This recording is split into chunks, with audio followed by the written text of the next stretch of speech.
ఇప్పుడున్న పిల్లలు అంటే సోషల్ మీడియా ద్వారా గానీ మొబైల్ ఫోన్ల ద్వారా గానీ విద్యార్థులు క్రమశిక్షణ లేకుండా ఉంటున్నారు సార్. అంటే ఏ విధంగా అంటే మొబైల్ ఫోన్లలో వచ్చే గేమ్స్ ద్వారా గానీ కొన్ని ఆటలు ఉంటాయి, వాటి ద్వారా వాటికి ఎక్కువ అడిక్ట్ అయిపోయి పిల్లలు ఎంతసేపు ఆ ఫోన్లలోనే వాళ్ళ సమయాన్ని గడుపుతున్నారు. టైం కి తినకపోవడం, టైం కి స్కూల్ కి వెళ్ళరు, టైం కి ఏ పని టైం కి చేయకపోవడం, అంత కంటిన్యూగా ఫోన్ ని చూడడం, దాని ద్వారా ఆరోగ్య సమస్యలు, కుటుంబ సమస్యలు, చాలా ఇబ్బందులు పడుతున్నారు సార్. మరి వాళ్ళకి మీరు ఎలాంటి సజెషన్ ఇస్తారు? అంటే ఒకటి నేను చెప్పేది ఏంటంటే చాలా అల్కగా మీ అందరికి ఏం అలవాటు అయిందంటే సెల్ ఫోన్ల వల్ల వాడు పాడైపోతాడు, సెల్ ఫోన్ల వల్ల జీవితం పాడైపోతుంది, సెల్ ఫోన్ల వల్ల వాడు ఇట్లా అవుతాండి అట్లా అవుతాండి. నువ్వు చెప్పి 100 చెప్తాను, నువ్వేమవుతావు? ఇంట్లో సెల్ ఫోను ఆయనకి ఎక్కడిది? ఆయనకు ఉన్నది ఆ సెల్ ఫోన్, మనం ఇచ్చింది. వాళ్ళ అమ్మకు సెల్ ఫోన్ ఉంది, వాళ్ళ అన్నకు సెల్ ఫోన్ ఉంది, వాళ్ళ అక్కకు సెల్ ఫోన్ ఉంది, వాళ్ళ డాడీకి సెల్ ఫోన్ ఉంది. ఇంట్లో ఎంత మంది ఉంటే అంత మందికి సెల్ ఫోన్ ఉంది. వాడేమో చదువుతుంటాడు, వీళ్ళేమో సెల్ ఫోన్లు చూస్తూ అంటాడు, వాళ్ళేమో చదువుతుంటాడు, వీళ్ళేమో సీరియల్ చూస్తూ అంటాడు, వాడేమో చదువుతూ అంటాడు, వీళ్ళేమో పాటలు వింటా అంటారు. ఆయన మనిషే కదా,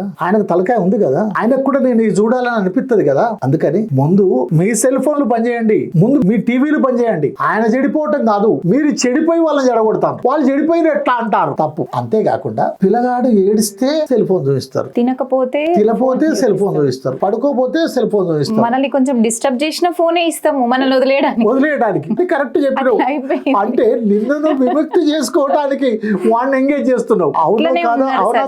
అట్లనే ఉంది. ఆ ఫోన్ చూసిన తర్వాత ఇక అలా చూసుకోరాదు, ప్రపంచమే ఉంది. ఆయనకేం తెలియదు పాపం, చేతితో ఇట్టిట్ అంటాడు. ఆయనకు మాటలు రావు, చదువు రాదు, ఏం రాదు, నడవడు, ఉరకడు, పడుకొని ఉంటాడు, ఇట్టిట్ అంటాడు. అలా అందమైన అమ్మాయిల బొమ్మలు వస్తాయి, అందమైన అబ్బాయిల బొమ్మలు వస్తాయి, రకరకాల బొమ్మలు వస్తాయి, అవి చూసుకుంటూ కూర్చుంటాడు.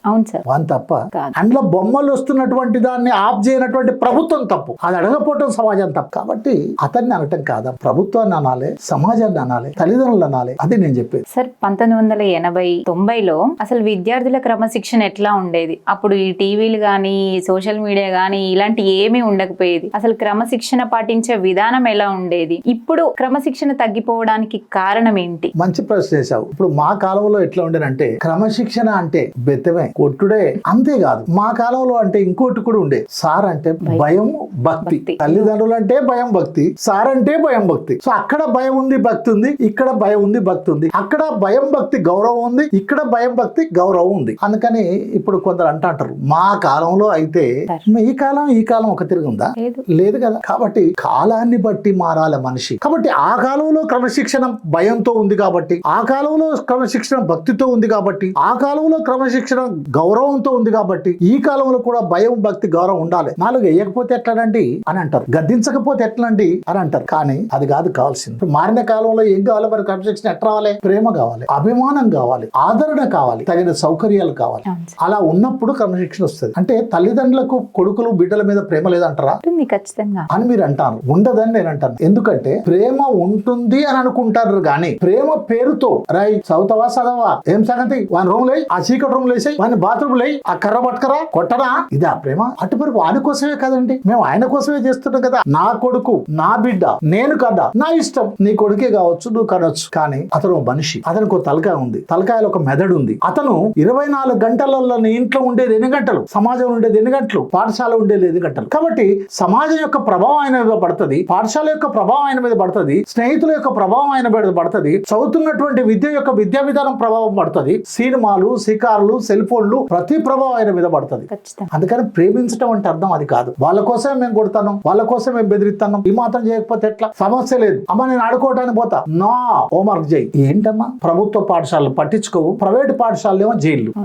అట్లానే ఇంట్లో ఉంటే ఈ గొడవ అంత ఎందుకని మీరు తీసుకుపోయి హాస్టల్ ఎత్తారు. ఇక హాస్టల్లో వాడు చదువుతాడో సత్తాడో మీకు తెలియదు. ఇది పరిస్థితి. అందుకని ప్రేమ అంటే అర్థం అది కాదు. అంతేకాదు, ఎంత మంది టీచర్లు ఆ పిల్లల్ని హక్కున చేర్చుకుంటున్నారు? చాలా తక్కువ. అరే తిడతారు. హోంవర్క్ రీసెంట్ ఏదో న్యూస్ కూడా వచ్చింది సార్, హోంవర్క్ చేయలేదని వాడి వీపంతా అయింది, కొడితే తలకాయలు బలిగిపోయినాయి, చేతులు విరిగిపోయినాయి, ఈపులు బలిగిపోయినాయి, రక్తాలైనాయి, కేసులైనాయి. అటువంటి టీచర్లు ఉన్నారు, అటువంటి పరిస్థితి ఉంది. అలాగనే గౌరవం అనేది ప్రేమ ద్వారా తెచ్చుకోవాలి కానీ మరో ద్వారా కాదు. నిన్ను కన్నం అనేటువంటి అధికారం ద్వారా కాదు, కొట్టి భయం ద్వారా కాదు. అలాగనే భక్తితోటి కూడా క్రమశిక్షణ వస్తుంది. భక్తి పాటలు ఇవ్వండి. ఆనాడు దేవుడు, భక్తి, మంచి చెడు చాలా ఉండేనని చాలా కథలు చెప్తారు. అందుకని చిన్న చిన్న పిల్లలు తీసుకొని వెళ్ళి నాకు అప్పుడప్పుడు కనపడుతుందమ్మా, మొక్కని ఇట్లా మొక్కితాంటారు. ఇప్పుడు వినాయక చవితి నడుస్తుంది, రకరకాల పిల్లలతోటి చేస్తున్నటువంటిది అంతా మనం చూస్తే చాలా బాధగా ఉంటుంది. అది గుడ్డి నమ్మకం. ఎప్పుడైనా గుడ్డి నమ్మకం మనిషి విజ్ఞానాన్ని పెంచదు. గుడ్డి నమ్మకం మనిషిలో క్రమశిక్షణ పెంచదు. అసలు ఏదో తెలియదు, నీకే తెలియకపోతే వాళ్ళకడ తెలుసు. ఎట్లా తెలుస్తుంది? నీలాంటి ఒక తల్లి